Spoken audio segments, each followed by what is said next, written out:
Good afternoon, everybody, and welcome back to another installment of Scout Selections here for Sunday, December 22nd. Before we get into today's play of the day, quick recap of what happened yesterday.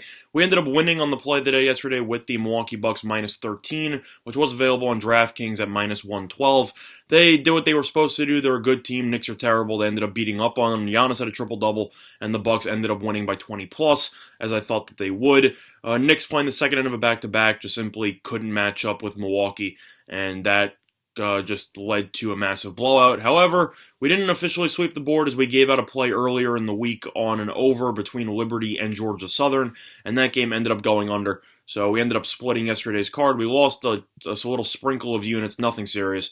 But overall, it would have been nice to sweep the board, but we did win the play of the day yesterday in the NBA. So we'll look to continue our winning ways on Sunday. Now, for today's card, I know that football's already started. Really didn't like anything on the card, especially with most of the games really just not meaning anything.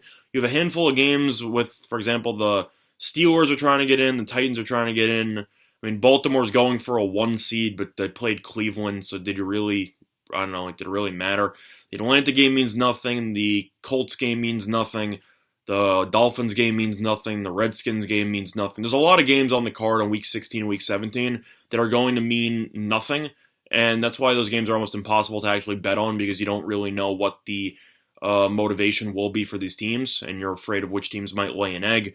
So that's just something to keep in mind moving forward, and keep that in mind in Week 17. If there's a game between two teams that it actually doesn't mean anything in terms of playoff implications, it's kind of risky because you have to wonder if the players are if any of them are going to get benched just to keep them healthy or how that's going to work. But I don't know. Some teams just don't really care about winning. They just want the season to end. So that's something to keep in mind. But for today's card, though, there are some NBA games, and we're actually not going to be talking about those because I think all value is pretty much gone. But there is one game in college basketball that I think does possess a lot of value, and it will be between the Citadel and NC State, and that game will be taking place at 6 p.m. Eastern Time.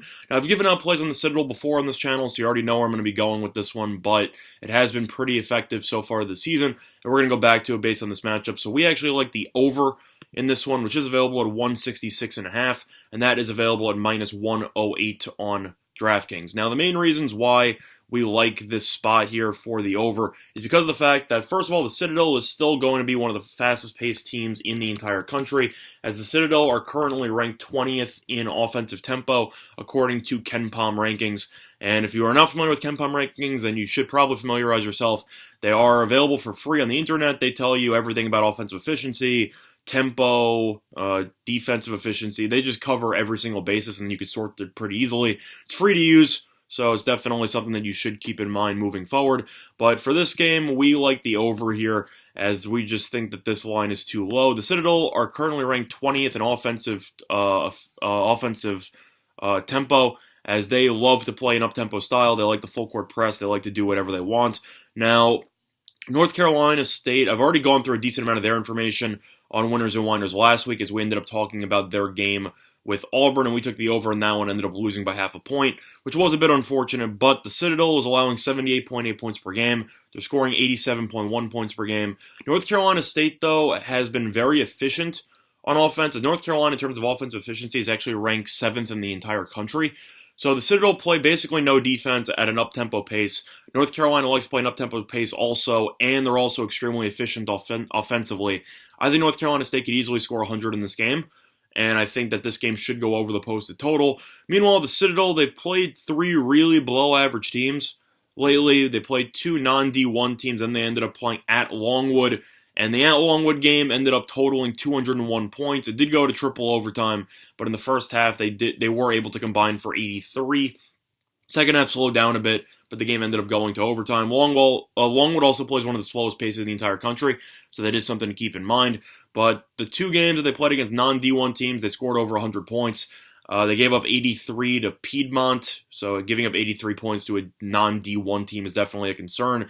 I just think NC State should be able to score at least 90 in this game, maybe 100, and the Citadel should be able to score a decent amount of their own based on the pace. Money's already come in on the over. This line was available at 165 last night, and I personally grabbed it at that, but it has climbed to 166.5 and even 167 in some spots. This line will continue to climb. I expect it to move up to roughly 168, or maybe 168.5 right before first tip.